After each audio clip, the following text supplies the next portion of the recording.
دیکھیے اعوذ باللہ من الشیطان الرجیم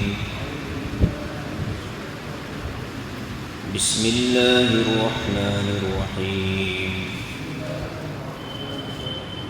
یا ایہا الذین آمنوا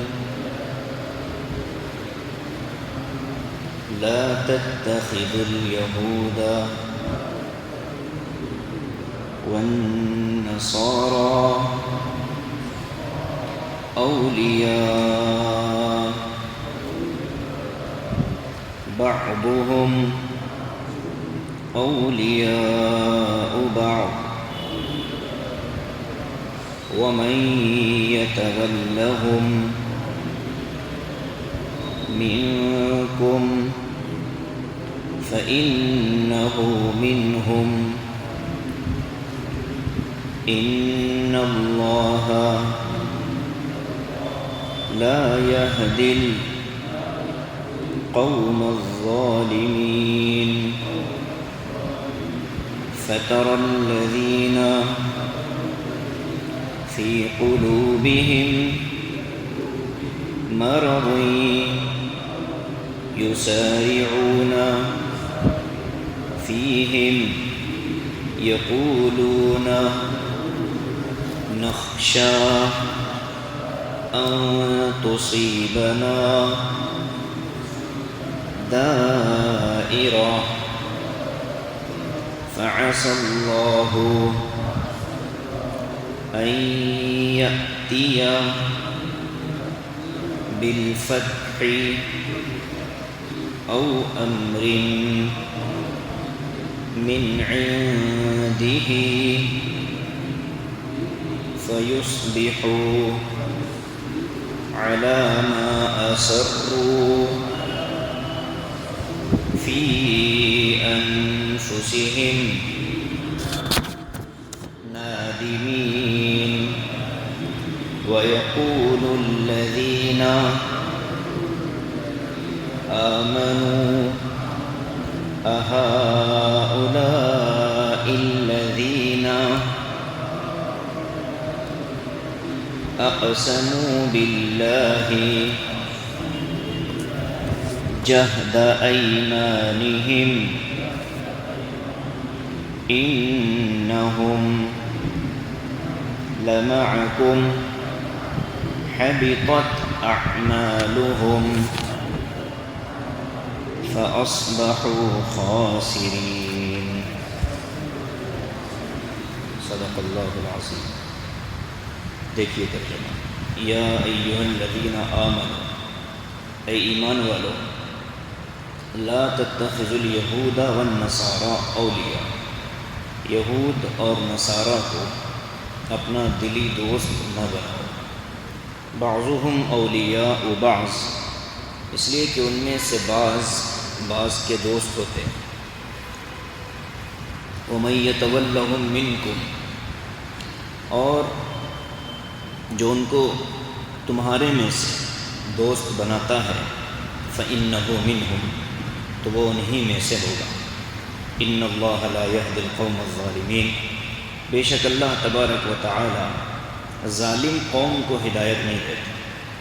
فَتَرَى الَّذِينَ فِي قُلُوبِهِم مَرَضٌ، اے مخاطب آپ دیکھو گے ان لوگوں کو جن کے دلوں میں بیماری ہے، یسارعون فیہم، وہ یہود و نصارہ میں دوڑ کر گھستے رہتے ہیں، یقولون، اور کہتے بھی ہیں، نخشى ان تصیبنا دائرہ، ہمیں اس بات کا ڈر ہے کہ ہمیں کوئی مصیبت اور گردش نہ گھیر لے، فعسى اللہ، قریب ہے کہ اللہ تبارک و تعالی ان یأتی بالفتح، فتح کامل لے آئے، او امر من عنده، یا اپنی طرف سے کوئی خاص حکم لے آئے، فیصبحوا علی ما اسروا فی انفسهم نادمین، پھر یہ دوستیاں کرنے والے اپنے دلوں میں چھپی ہوئی باتوں پر نادم ہو جائیں گے۔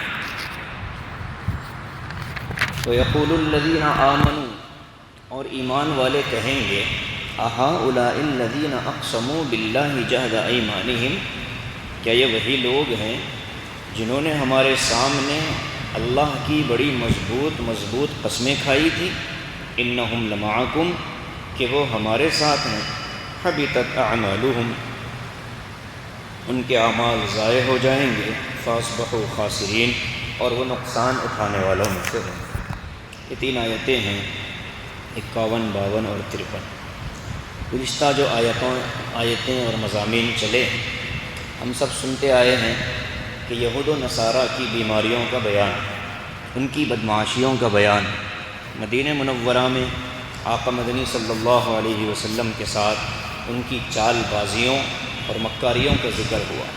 اب ظاہر ہے کہ کسی کے بارے میں یہ چیز طے ہو گئی کہ یہ صحیح نہیں ہے، تو عقل مند انسان کا عقلی تقاضا یہ ہوتا ہے کہ وہ اس سے دوری اختیار کرتا ہے۔ اللہ فرماتے ہیں، اے ایمان والو، ان یہود و نصارہ کی تم نے حقیقتیں سن لی، یہ اپنے نبی موسیٰ کی بات پر ہی مکمل ایمان نہیں لائے اور اپنی شریعت پر ہی یہ مکمل طور پر عمل کرنے والے نہیں ہیں، اس لیے تم ان سے دلی دوستی ہرگز نہ کرو، یہودیوں سے بھی اور نصارہ سے بھی۔ تو یہ یہود و نصارہ کا خاص طور پر ذکر اس لیے ہے کہ مدینہ منورہ میں یہ 2 طبقے آباد تھے۔ نصارہ تو آیا جایا کرتے تھے، لیکن یہودی مستقل وہاں آباد تھے، اور اللہ کے نبی جب ہجرت کر کے مدینہ تشریف لے گئے تو ان یہودیوں نے حضور سے ایک معاہدہ کر لیا تھا کہ ہم آپ سے آپس میں جھگڑا نہیں کریں گے، اور یہاں تک کہ اگر کوئی باہر سے مسلمانوں پر حملہ کرے گا تو مدینہ کے یہودی مسلمانوں کا ساتھ دیں گے۔ یہ ایک معاہدہ ہوا تھا، لیکن معاہدے کی خلاف ورزی کی ان لوگوں نے، اور اس کے بعد اللہ کے نبی صلی اللہ علیہ وسلم نے ان کو مدینہ سے باہر نکال دیا تھا، بنو قریظہ اور بنو نذیر کو۔ تو ان تمام واقعات کے پیش نظر یہ حکم دیا جا رہا ہے کہ یہود و نصارہ کو اپنا دلی دوست نہ بناؤ۔ اس میں خرید و فروخت اور مالی معاملات، لین دین، قرض وغیرہ، اس کی ممانعت نہیں، اس کی تو اجازت ہے، لیکن جو اصل ولی کہتے ہیں جگری دوست کو، خاص دوست کو ولی کہتے ہیں، تو ایسا خاص دوست بنانا جائز نہیں۔ کیوں؟ بعضهم اولیاء بعض، ان میں سے ایک دوسرے کا دوست ہوتا ہے، یہودی یہودی کا دوست ہوتا ہے، نصرانی نصرانی کا دوست ہوتا ہے، اور دوستی جو ہوتی ہے وہ مناسبت کی بنا پر ہوتی ہے۔ آپ ایسے 2 لوگوں کو تو ساتھ دیکھیں گے کہ جن کی طبیعتیں ملتی ہوں، جن کے مزاج ملتے ہوں، جن کی ترجیحات ملتی ہوں، لیکن ایسے لوگوں کو آپ ساتھ نہیں دیکھیں گے جن کے خیالات الگ ہوں، جن کے ترجیحات الگ ہوں، وہ کچھ اور کہے گا یا کچھ اور کہے گا، تو ایسی دوستی نہیں چلتی۔ عام طور پر دوستیاں یا تو مرعوب ہو کر ہوتی ہیں کہ یار میرا دوست یہ تھوڑا مجھ سے زیادہ سمجھدار ہے، لہذا اس کے ہر فیصلے پر ہاں کہو، ایسے لوگ بھی ساتھ ہوتے ہیں۔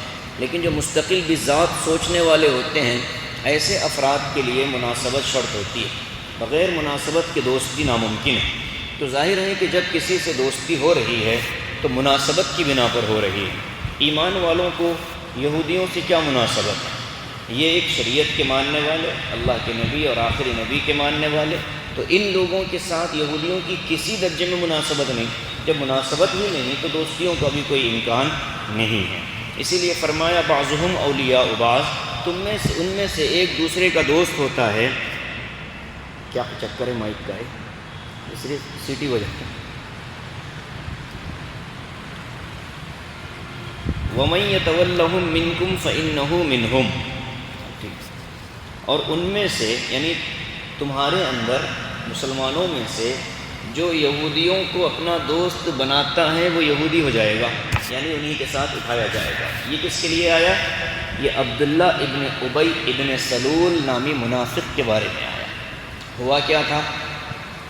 ہوا یہ تھا کہ جب غزوہ احد میں مسلمانوں نے پہلی مرتبہ جنگ جیت کر جب ایک معمولی سی کوتاہی کی وجہ سے وہ جیتی ہوئی جنگ ہارنے کی ایک شکل ہو گئی، تو ان لوگوں نے دیکھا کہ جب مسلمان ہار جائیں گے تو ہم اعلان کر دیں گے کہ ہم تو یہودیوں کے دوست ہیں، تاکہ مسلمانوں کا صفایا ہونے کے بعد مدینے میں ان یہودیوں کے ساتھ ہمارا اٹھنا بیٹھنا ہو، ہم ان کے ساتھ اچھا رہ سکیں۔ اور اگر خدا نخواستہ مسلمان جیت گئے تو ہم کہیں گے مسلمانوں کے ساتھ، تو تو یہ منافقت تھی، یہودیوں کے ساتھ اٹھنے بیٹھنے کا ذوق بھی تھا اور مسلمانوں کے ساتھ بھی رہتے تھے تاکہ جب اونٹ جس کروٹ بیٹھے ہم بھی اسی کروٹ بیٹھ جائیں۔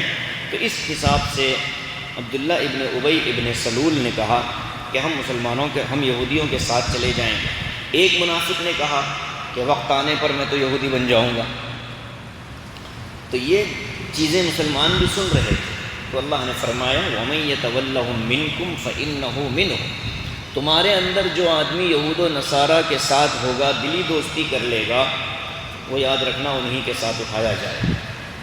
آج ہمارے اپنے علاقوں میں یہود و نصارہ تو اگرچہ نہیں پائے جاتے، لیکن بہرحال اللہ کا باغی طبقہ ضرور پایا جاتا ہے، تو ان کے ساتھ دلی دوستی کی اجازت قطعاً نہیں ہے۔ آگے فرماتے ہیں ان اللہ لا یہدی القوم الظالمین، اللہ تعالیٰ ظالم قوم کو ہدایت نہیں دیتا۔ اس کا مطلب کیا ہے؟ اس کا مطلب یہ ہے کہ جو لوگ ہدایت کی دعوت آنے کے باوجود اپنی ضد اور ہٹ دھرمی کی وجہ سے ہدایت قبول نہیں کرنا چاہتے، یہ ظاہر ہے کہ ظالم، ایسے ظالموں کو پھر اللہ تبارک و تعالیٰ بھی ہدایت نہیں دیتا۔ فَتَرَى الَّذِينَ فِي قُلُوبِهِم مَّرَضٌ، اے نبی آپ دیکھو گے ان لوگوں کو جن کے دلوں میں مرض ہے۔ مرض کون سا؟ نفاق کا، منافقت کا۔ یسارعون فیہم، وہ ان یہود و نصارہ کے اندر گھسے جاتے ہیں، گھستے رہتے ہیں۔ یقولون نخشی، جب کوئی ان کو سمجھاتا کہ یہ یہود و نصارہ سے دوستی نہ کرو، یہ اچھی چیز نہیں ہے، تو دلیل میں کہتے ہیں، جواب میں کہتے ہیں نخشی ان تصیبنا دائرہ، دیکھیے ہم دل سے ان سے دوستی نہیں کر رہے بلکہ ظاہری فوائد کی خاطر کر رہے ہیں۔ ہمارا ان سے قرض کا لین دین ہوتا ہے، اگر ہم نے ان سے دوستیاں کٹ کر لیں تو بڑے بڑے قرضے ہم کو نہیں ملتے، جس سے ہماری کھیتی باڑی، کاروبار اور تجارت پر اثر پڑتا ہے۔ یہ ظاہری طور پر کہتے ہیں، اور دلی طور پر کیا کہتے ہیں؟ وَمَن يَتَوَلَّهُم مِّنكُمْ فَإِنَّهُ مِنْهُمْ، یہ اندر کی بات ہے۔ ظاہر یہ کرتے تھے کہ دنیاوی منفعت کی خاطر ہم رہ رہے ہیں، نہیں بھائی، حالات کی وجہ سے ہمیں بھی چاہیے کہ ایسی پارٹیوں میں جوائن ہو جائیں جو کھلم کھلا اسلام کی دشمنی کرتی ہے۔ تو ظاہر ہے کہ ایسی بے وقوفانہ چال اور حرکتیں وہ زبان ہی سے کہتی ہیں، ورنہ دل تو کچھ اور ہی کہہ رہا ہوتا ہے۔ تو ایسے ظاہری جملوں کو اللہ نے کوٹ کیا، کہا یقولون نخشی ان تصیبنا دائرہ، کہتے ہیں کہ ہمیں ڈر ہے کہ کہیں ہم پر کوئی گردش نہ آ جائے۔ دائرہ کا ترجمہ حضرت تھانوی نے مصیبت اور حادثے سے کیا، شیخ الہند رحمۃ اللہ علیہ نے اس کا ترجمہ گردش زمانہ سے کیا، کہ کہیں ہم پر کوئی زمانے کی گردش نہ آ جائے، کسی قرض میں، کسی قحط کے اندر ہم مبتلا ہو جائیں تو یہودی ہمیں قرضہ دیں گے، اگر ہم ان سے لڑائی کر کے بیٹھیں گے تو ہمیں قرضے نہیں ملیں گے۔ تو یہ دنیاوی منفعت کا اظہار کرتے ہیں۔ اللہ فرماتا ہے فَعَسَى اللَّهُ أَن يَأْتِيَ بِالْفَتْحِ، ٹھیک ہے یہ چھوٹی چھوٹی منفعتیں تم اپنے پاس رکھو، قریب ہے کہ اللہ تبارک و تعالی فتح اور کامل فتح مسلمانوں کو عطا فرما دے۔ یہ بشارت دی۔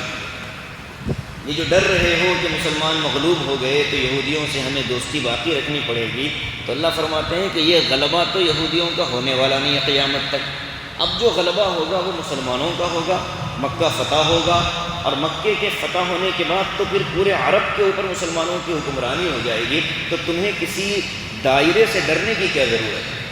تمہیں کسی صدمے سے، کسی حادثے سے، کسی اور چیز کا خوف کھانے کی کیا ضرورت ہے؟ یہ تمہارے دلوں کا چور جو ہے نا، یہ ظاہر ہونے والا ہے کب؟ او امر من عنده، یہ اللہ کی طرف سے کوئی فیصلہ آئے، فیصبحوا علی ما اسروا فی انفسهم نادمین، اور اپنے دلوں میں جو راز چھپا رکھا ہے اس راز کے ظاہر ہونے پر وہ نادم ہو جائیں گے۔ اور ہوا ہے مکے کے فتح ہونے کے بعد اللہ کے نبی علیہ السلام نے یہودیوں ان منافقین کے ناموں کا اظہار فرمایا بعض صحابہ کے سامنے، تو اس سے پھر ان کی ذلت ظاہر ہوئی، اور قرآن نے جا بجا ان لوگوں کے بارے میں کہا۔ سورہ توبہ جو آیا ہے ان لوگوں کے بارے میں کہا کہ یہ منافقین ہیں، یہ ایسے ہیں، یہ ایسے ہیں، یہ ایسی حرکتیں کرتے ہیں۔ تو مدینے کے لوگوں کو معلوم ہو گیا کہ یہ جو ہمارے ساتھ مسلمانوں کے ساتھ رہتے تھے اور کہتے تھے کہ ہم تمہارے خیر خواہ ہیں، ہر اچھے برے میں ہم تمہارا ساتھ دیں گے، ان لوگوں کی حقیقت یہ ہے کہ یہ حقیقتاً ایمان والے نہیں ہیں بلکہ منافق ہیں، یہودیوں کے خاص دوست ہیں۔ دنیاوی خوف اور لالچ کچھ نہیں تھا، بلکہ ان کو تو اپنی دلی اور جگری دوستی کو نبھانا تھا، اس لیے یہ یہودیوں کے ساتھ رہتے تھے۔ تو وہ ندامت اور ذلت جو ان کے اوپر مسلط کی جانے والی تھی، اللہ نے اس کا اعلان فرمایا، گویا کہ مسلمانوں کے غلبے کی بشارت دی، مسلمانوں کے غلبے کی بشارت دی۔ یہ غلبہ کب حاصل ہوا؟ فتح مکہ میں حاصل ہوا۔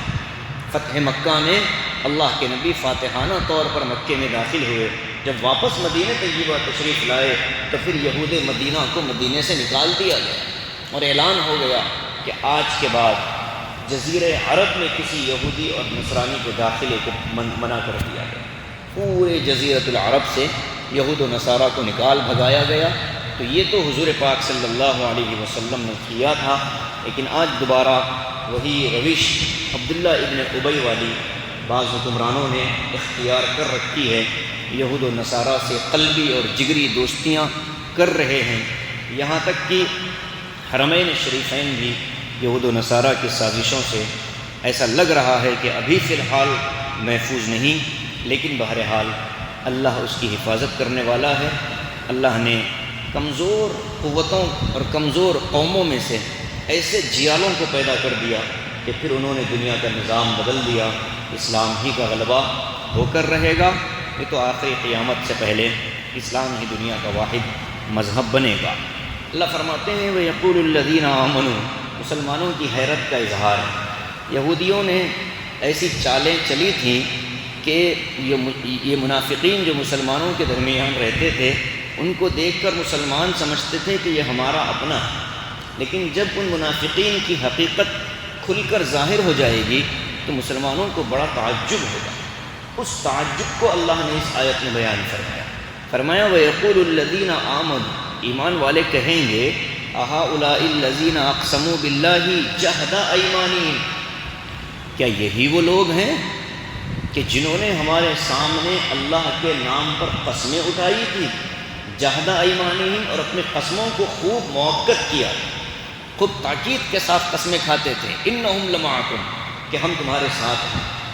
تو یہ حیران ہوں گے مسلمان منافقین کی حقیقت کو دیکھ کر، حبطت اعمالہم، اب اعلان ہو گیا کہ اس طرح کی حرکتیں جو بھی مسلمان کرے گا کہ وہ مسلمانوں کے خلاف یہود و نصارہ کا ساتھ دے گا، مسلمانوں کے مقابلے میں اسلام دشمنوں کا ساتھ دے گا، تو حبطت اعمالہم، اس کے اعمال ضائع ہو جائیں گے اور قیامت کے دن وہ رسوا ہوگا۔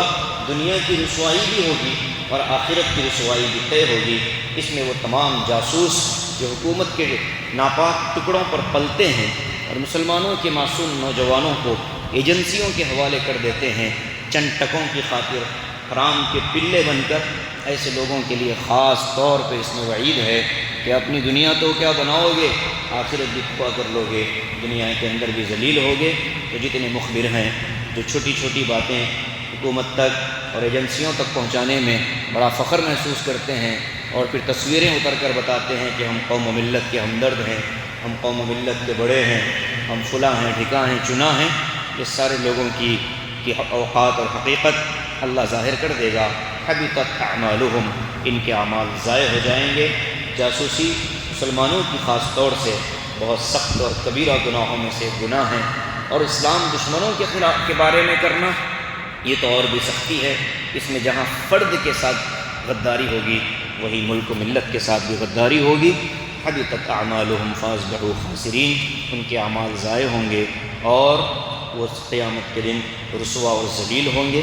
آگے کی جو آیتیں ہیں وہ ارتداد اور مرتد ہونے والوں کے بارے میں ہیں، اور پھر اس کے بعد مرتد ہونے میں اسلام کا کیا نقصان ہے اور مرتد ہونے والے کا کیا نقصان ہے، اسلام کا کیا فائدہ ہے، ان آیتوں کو اللہ رب العالمین نے بیان فرمایا ہے۔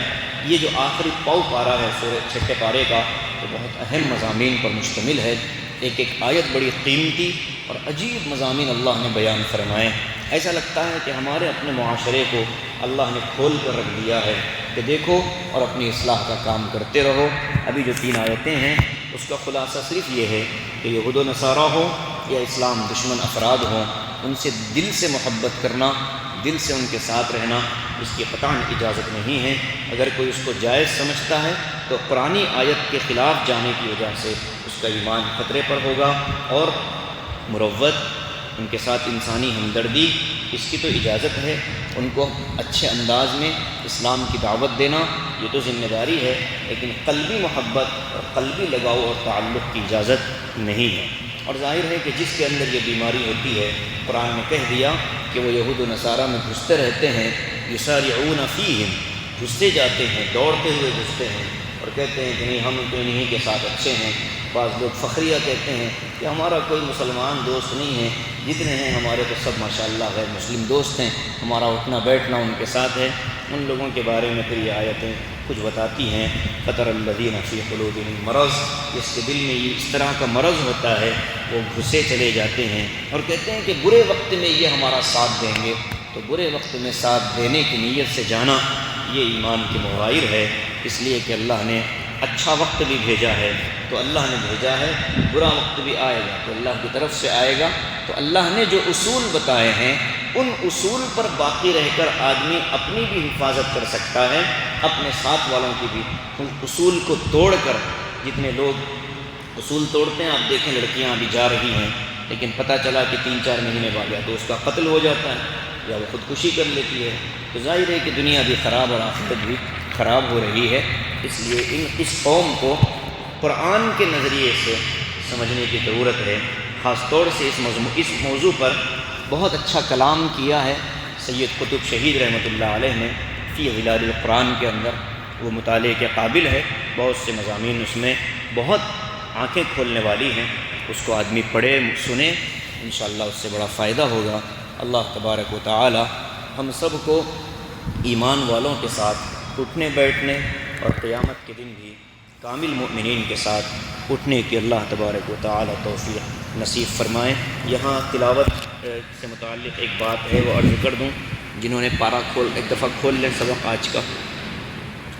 یہاں لکھا ہے برابر میں وقف غفران،